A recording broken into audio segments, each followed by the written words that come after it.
ಬಿಡು, ನಿಮಗ್ ನನ್ನ ನೆನಪು. ಅವತ್ತು ಹಾಸ್ಪಿಟಲ್ ಅಲ್ಲಿ ಹೆಸರು ಕೇಳಿದ್ದೆ.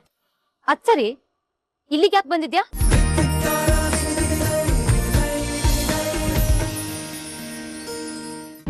ಹೌದಾ, ಅಂತ ಒಂದ್ ಘಟನೆ ನಡೆದಿದ್ಯಾ?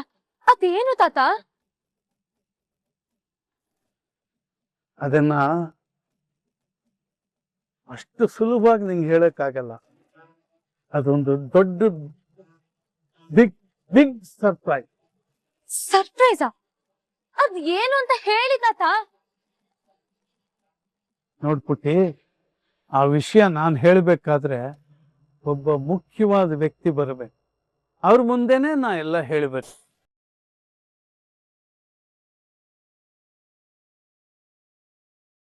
ಅಷ್ಟೊಂದು ಮುಖ್ಯವಾದ ವ್ಯಕ್ತಿನ? ಆ ವ್ಯಕ್ತಿ ಯಾರು? ವಿಷಯ ಆದ್ರೂ ಏನು ತಾತ? ಅದೆಲ್ಲ ನಿನಗೆ ಗೊತ್ತಾಗ್ಬೇಕು ಅಂತಂದ್ರೆ ಸಂಜೆವರೆಗೂ ನೀನು ವೆಯ್ಟ್ ಮಾಡ್ಲೇಬೇಕು. ತಾತ, ನೀನು ಹೇಗೆ ಕೇಳಿದ್ರು ಮತ್ತೆ ಕೇಳಿದ್ರು ನಾನು ಸಂಜೆನೆ ಆ ವಿಷಯ ನಿಂಗೆ ಹೇಳೋದು, ಆಯ್ತಾ? ಅಲ್ಲ ತಾತ, ಒಂದು ನಿಮಿಷ. ಆ ವಿಷಯ ನಾನು ಹೇಳಬೇಕು ಅಂದ್ರೆ ಮುಖ್ಯವಾದವರು ಬರ್ಬೇಕು. ಅಲ್ಲಿವರೆಗೂ ನೀನು ಸುಮ್ಮನೆ ಇರು. ಸರ್ಪ್ರೈಸ್ ಆವಾಗಲೇ ಹೇಳ್ತೀನಿ. ನೀನು ಕೇಳಬಾರ್ದು, ನಾನು ಹೇಳಬಾರ್ದು. ಅಲ್ಲಿವರೆಗೂ ರೆಸ್ಟ್ ತಗೋ. ಸರಿ ತಾತ. ಮಲ್ಲಿ, ಲಗೇಜ್ ಎಲ್ಲ ರೂಮ್ ತಗೊಂಡೋಗ್ ಬಿಡಮ್ಮ.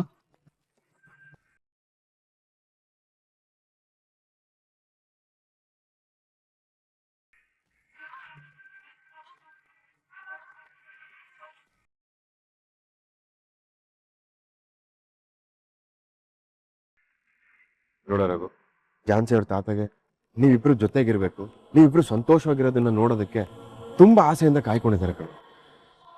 ಸೊ ಆದಷ್ಟು ಬೇಗ ಅವ್ರು ಎಲ್ಲ ಸತ್ಯನೂ ಹೇಳಿ ಝಾನ್ಸಿಗೆ ಅರ್ಥ ಮಾಡಿಸ್ತಾರೆ ಕಣೋ. ನೀನ್ ಧೈರ್ಯವಾಗಿರೋ. ನೀನೇನೋ ಎಲ್ಲ ಹೇಳ್ತಾರೆ ಅಂತಿದ್ಯಾ ತರುಣ. ನೀನ್ ನಮ್ದಾಗೆ ಅವ್ರ ತಾತ ಹೇಳಿದ್ರು ಆ ಝಾನ್ಸಿ ನಂಬೇಕಲ್ಲ. ಏಯ್, ಎಂತ ಅಪ್ಶಕ್ನ ಮಾತಾಡ್ತೀಯ ನೀನು? ಅಲ್ಲಮ್ಮ ಮಂಜುಳಾ, ಸಾಕ್ಷಿ ಸಮೇತವಾಗಿ ಇವರು ಮದುವೆ ಆಲ್ಬಮ್ನ ತೋರಿಸಿ ಅವ್ರ ತಾತನೇ ಹೇಳಿದ್ಮೇಲೆ ಅದ್ ಹೇಗೆ ನಮ್ದೇ ಇರ್ತಾಳೆ? ನೀನೇ ಹೇಳು. ಹಾಗಲ್ಲ ಬಾವ, ನಮ್ದೇ ಹೋದ್ರೆ ಏನ್ ಮಾಡೋದು ಅಂತ ಹೇಳ್ದೆ ಅಷ್ಟೆ. ಅಮ್ಮ, ಅವ್ರಿಬ್ರು ಗಂಡ ಹೆಂಡತಿ ಅನ್ನೋದು ಇಡೀ ಜಗತ್ತಿಗೆ ಗೊತ್ತಿದೆ. ಅದನ್ನಂತೂ ಯಾರಿಂದನೂ ಮುಚ್ಚಿಡೋದಕ್ ಸಾಧ್ಯ ಇಲ್ಲ ತಾನೆ. ಅವ್ರು ನಂಬು ಅಂತವ್ರೆ ಸತ್ಯ ಹೇಳಿದಾಗ ಯಾಕೆ ನಂಬಲ್ಲ? ನೋಡಪ್ಪ ರಾಘು, ನೀನ್ ಅವಳನ್ನ ಬಯಸ್ತಾ ಇದ್ಯಾ. ಅವಳು ನಮ್ಮ ಪಾಲಿಗೆ ಇನ್ನಿಲ್ಲ, ಅವಳ ಕಥೆ ಮುಗ್ದೇ ಹೋಯ್ತು ಅಂತಿರುವಾಗ ನೀನ್ ಅವಳನ್ನ ಸಂಕಲ್ಪ ಮಾಡಿ ಉಳಿಸ್ಕೊಂಡಿದ್ಯಾ. ಅದ್ಮೇಲೆ ಅವಳು ಹೇಗೋ ನೆನಪಾಗೋದಿಲ್ಲ. ಆ ದೇವ್ರು ಅವಳಿಗೆ ಮರುಜನ್ಮ ಕೊಟ್ಟಿದ್ದಾನಂದ್ರೆ ಅದು ನಿನಗೋಸ್ಕರ. ನೋಡು, ನೀನು ಚಿಂತೆ ಮಾಡ್ಬೇಡ, ಅವಳಿಗೆ ನೆನ್ಪು ಬಂದೇ ಬರುತ್ತೆ. ಅಣ್ಣ, ನಿನ್ನ ಅದಕ್ಕೆ ಪ್ರೀತಿ ತುಂಬಾ ಸ್ಟ್ರಾಂಗು. ಅದು ಅಷ್ಟು ಸುಲಭವಾಗಿ ಮರೆಯುವಂಥದ್ದು ಅಲ್ಲ, ಮುರಿಯೋ ಅಂತದ್ದು ಅಲ್ಲ. ರಾಘು, ಝಾನ್ಸಿ ನಿನ್ನ ಹೆಂಡತಿ. ನಿಮ್ಮಿಬ್ಬರ ಮಧ್ಯೆ ಪ್ರೀತಿ ಇದೆ. ಅದನ್ನ ನೆನಪು ಮಾಡೋದಕ್ಕೆ ಜನ ಇದ್ದಾರೆ. ಆದಷ್ಟು ಬೇಗ ಈಗ ಕವಿದಿರೋ ಕಾರ್ಮೋಡ ಕರಗಿ ನಮ್ಮ ಝಾನ್ಸಿನ ಮನೆ ತುಂಬಿಸ್ಕೊಳ್ಳೋ ಟೈಮು ಬಂದೇ ಬರುತ್ತೆ ಕಣ. ಆ ಟೈಮ್ ಯಾವಾಗ ಬರುತ್ತೋ ಏನೋ. ಆ ದೇವ್ರು ನನ್ನ ಲೈಫಲ್ಲಿ ಆಟ ಆಡ್ತಿರೋದು ನೋಡಿದ್ರೆ ನನಗೆ ಯಾವ ವಿಷಯದ ಮೇಲೂ ಭರವಸೆನೇ ಇಲ್ದಂಗೆ ಹೋಗಿದೆ.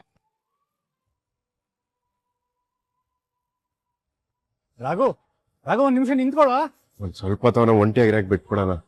ಅವನ್ ಮನ್ಸು ತಿಳಿಯಾಗೋವರೆಗೂ ನಾವ್ ಯಾರೋ ಅವನ್ನ ಡಿಸ್ಟರ್ಬ್ ಮಾಡೋದು ಬೇಡ.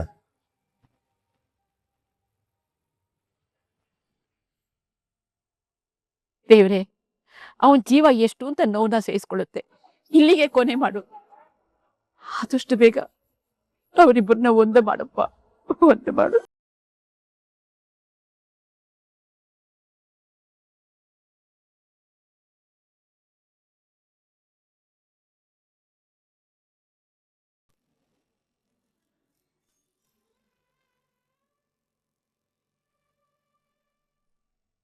ರಾಮಾಚಾರಿ, ಝಾನ್ಸಿ ರಾಘು ಇಬ್ರು ಒಂದಾಗ್ತಾರ? ಝಾನ್ಸಿಗೆ ಕಳ್ದೋಗಿರೋ ನೆನಪೆಲ್ಲ ವಾಪಸ್ ಬಂದು ಇದೆಲ್ಲ ಸರಿ ಹೋಗುತ್ತಾ? ಯಾವ ಆತಂಕ ಅನುಮಾನನೂ ಬೇಡ ಮೇಡಮ್. ಅವರಿಬ್ರು ಒಂದ್ ಹಾಗೆ ಆಗ್ತಾರೆ, ಎಲ್ಲ ಸರಿ ಹೋಗುತ್ತೆ. ಇಷ್ಟು ಕಾನ್ಫಿಡೆಂಟ್ ಆಗಿ ಹೇಗೆ ಹೇಳ್ತಿದ್ಯಾ ರಾಮಾಚಾರಿ?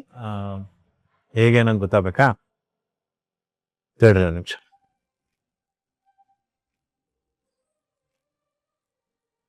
ಏನ್ ಮಾಡ್ತಿದ್ಯಾ ರಾಮಾಚಾರಿ? ನಿಮ್ ಪ್ರಶ್ನೆಗೆ ಉತ್ತರ ಬೇಕಲ್ವಾ? ತಡ್ರಿ ನಿಮಿಷ. ತಿರುಗಿ ಈ ಕಡೆ. ಕಣ್ಗಿಟ್ಟು ಅಲ್ಲ, ಇದ್ರಿಂದ ಏನ್ ಪ್ರೂವ್ ಮಾಡಕ್ ಹೊರಟಿದ್ಯಾ? ಗೊತ್ತಾಗತ್ತೆ ತಡ್ರಿ.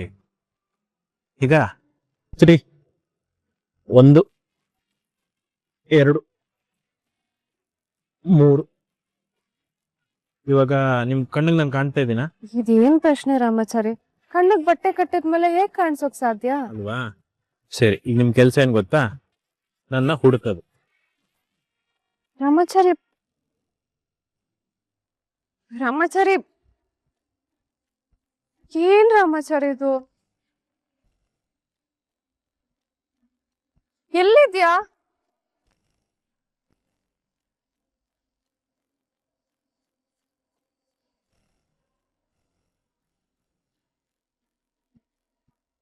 ರಾಮಾಚಾರಿ ಎಲ್ಲಿದ್ಯಾ?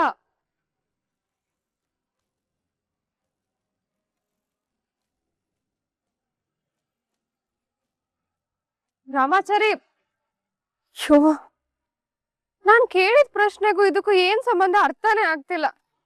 ಎಲ್ಲಿದ್ಯಾ ರಾಮಾಚಾರಿ ನೀನು?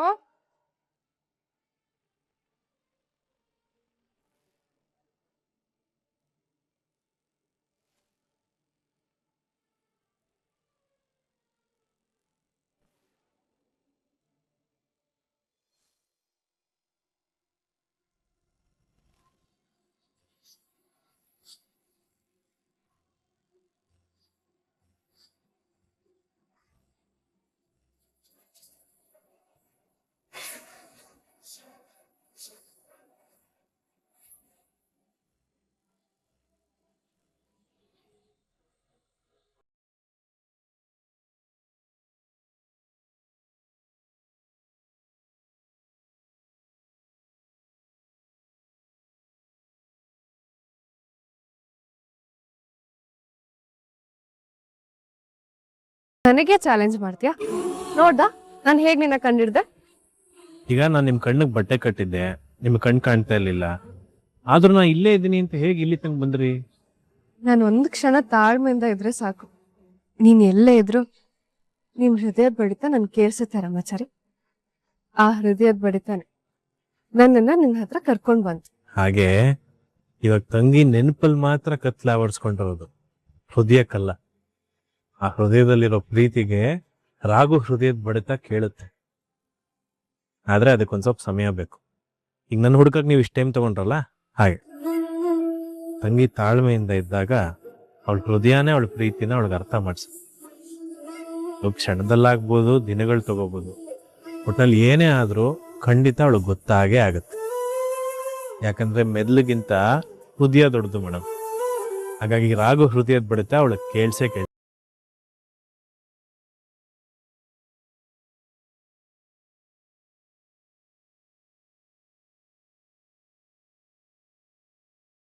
ಹಾಗೂ ನಿನ್ನ ಮುಖದಲ್ಲಿ ಸಂತೋಷ ಸಂಭ್ರಮ ತುಂಬಿ ತುಳುಕಾಡ್ತಾ ಇದೆ. ಏನಪ್ಪ ಸಮಾಚಾರ? ರಾಘು, ಜಾನ್ಸಿ ಫೋನ್ ಮಾಡಿದ್ಲಾ? ಅವಳಿಗೆ ನಿನ್ ನೆನ್ಪು ಬಂತಂತ? ಅವಳ ಮನೆಗೆ ಬರಕ್ ಒಪ್ಕೊಂಡೇನ? ಅಣ್ಣ ಸಂಗೀತ, ಒಂದ್ ನಿಮಿಷ. ಎಲ್ರು ಯಾಕೆ ಇಷ್ಟೊಂದು ಎಕ್ಸೈಟ್ ಆಗಿದ್ದೀರಾ? ನಾನೇ ಹೇಳ್ತೀನಿ. ಬೇಗ ಹೇಳೋಣ, ನಮ್ಮೆಲ್ರಿಗೂ ಕ್ಯೂರಿಯಾಸಿಟಿ ತಡೆಯಕ್ ಆಗ್ತಾ ಇಲ್ಲ. ಝಾನ್ಸಿ ಮೇಡಮ್ ಅವ್ರ ತಾತ ನನಗೆ ಫೋನ್ ಮಾಡಿದ್ರು, ನನ್ನ ಮನೆಗೆ ಬರಕ್ ಹೇಳಿದ್ದಾರೆ. ಇವತ್ತು ಝಾನ್ಸಿ ಮೇಡಮ್ಗೆ ಎಲ್ಲಾ ಸತ್ಯನೂ ಹೇಳಿ ಅವರು ನನ್ನವರು ಅಂತ ಅರ್ಥ ಮಾಡಿಸ್ತಾರಂತೆ.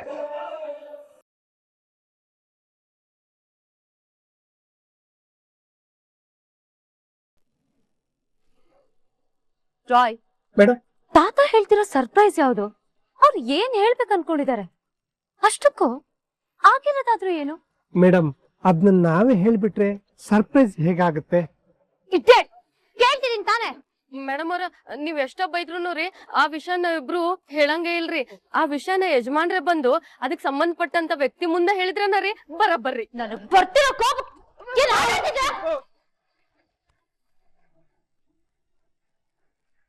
ಮೇಡಮ್, ನಿಮ್ ಸರ್ಪ್ರೈಸ್ ಬಂತು. ನೀನ್ ಕಾಯೋದೇ ಬೇಡ, ನಾನೇ ಕರ್ಕೊಂಡ್ ಬರ್ತೀನಿ.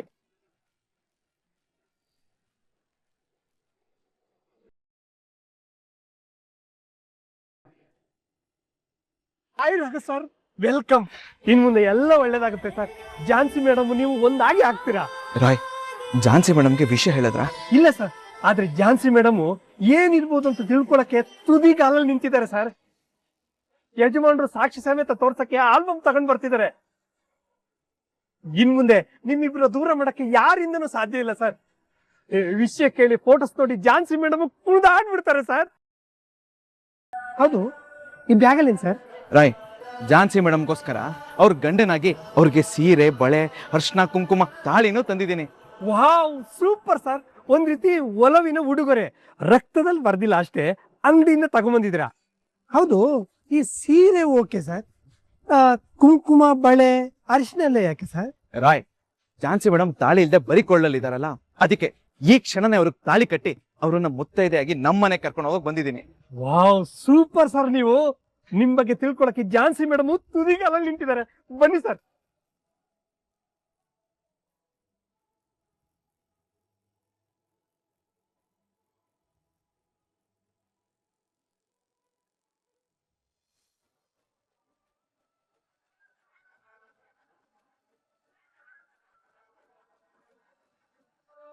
ರಾಘು,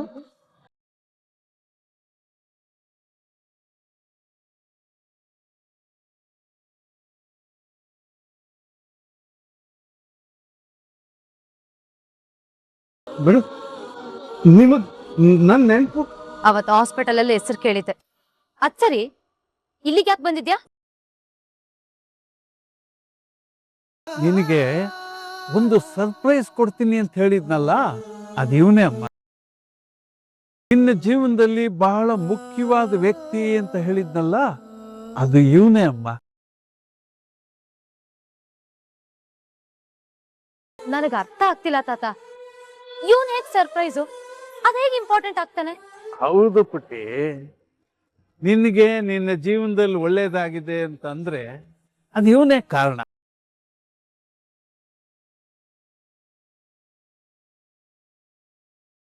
ಒಂದೇ ಮಾತಲ್ಲಿ ಹೇಳ್ಬೇಕು ಅಂದ್ರೆ, ಈಸ್ ಎ ಪರ್ಫೆಕ್ಟ್ ಜೆಂಟ್ಲ್ಮ್ಯಾನ್. ಒಳ್ಳೆ ಹುಡುಗಮ್ಮ, ತುಂಬಾ ಸಿನ್ಸಿಯರು. ಮನುಷ್ಯತ್ವಕ್ಕೆ ಇನ್ನೊಂದು ಹೆಸರೇ ಇವನಮ್ಮ. ಅದೆಲ್ಲ ಸರಿ ತಾತ. ಈಗ ಇವನ್ ಬಗ್ಗೆ ಯಾಕೆ ಇಷ್ಟೊಂದು ಬಿಲ್ಡಪ್ ಕೊಡ್ತಿದ್ದೀರಾ? ಇದು ಬಿಲ್ಡಪ್ ಅಲ್ಲಮ್ಮ, ಸತ್ಯ ಸಂಗತಿ. ಇವತ್ ನೀನು ನಮ್ಮ ಎದುರಿಗೆ ಜೀವಂತವಾಗಿ ನಿಂತಿದ್ಯಾ ಅಂತಂದ್ರೆ ನಮ್ಮೆಲ್ಲರ ಮನಸ್ಸಲ್ಲಿ ಆನಂದ, ಸಂತೋಷ, ಸಂಭ್ರಮ, ಸಡಗರ ಎಲ್ಲ ಇರೋದಕ್ಕೆ ಕಾರಣ ಈ ಜೆಂಟ್ಲ್ಮನ್. ತಾತ ಪ್ಲೀಸ್, ಈ ರೀತಿ ಸುಮ್ನೆ ಗಂಡ ಜಾತಿನ ಹೋಗ್ಲೋದು ನನಗೆ ಇಷ್ಟ ಆಗಲ್ಲ. ಅದೇನ್ ಹೇಳ್ಬೇಕು ಅನ್ಕೊಂಡಿದ್ರು ಅದನ್ನ ಸ್ಟ್ರೈಟ್ ಆಗಿ ಹೇಳಿ. ನೀನು ಅಷ್ಟು ಬೇಗ ಸಿಟ್ಟು ಮಾಡಬೇಡ. ಹೇಳ್ತೀನಿ ಮೊಮ್ಮಗಳೇ, ಅದನ್ನ ಹೇಳಕ್ ತಾನೇ ಅದನ್ನ ಕರ್ಸಿರೋದು ನಾನು.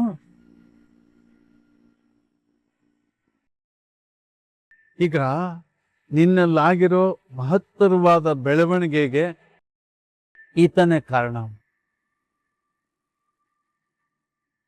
ನಿನ್ನ ಜೀವನ ಬದಲಾಯಿಸಿರೋದು, ಅದಕ್ಕೆ ಕಾರಣ ಆದವನು ಇವನೇ ಅಮ್ಮ. ನನ್ನ ಲೈಫಿನ ಬದಲಾವಣೆಗೆ ಕಾರಣಕರ್ತನ ಅಂತದ್ ಏನ್ ಬದಲಾಗಿದೆ ತಾತ?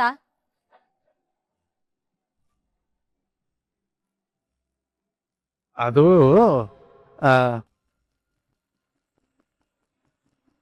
ಅದು ಹೇಳಿದ್ನಲ್ಲಮ್ಮ, ಎಷ್ಟು ಸಾತಿ ಹೇಳಿ, ನೀನು ಇಲ್ಲಿ ಜೀವಂತವಾಗಿರೋದಕ್ಕೆ, ನಾವೆಲ್ಲ ಸಂತೋಷದಿಂದ ಇರೋದಕ್ಕೆ ಈ ಮನುಷ್ಯ ಕಾರಣ.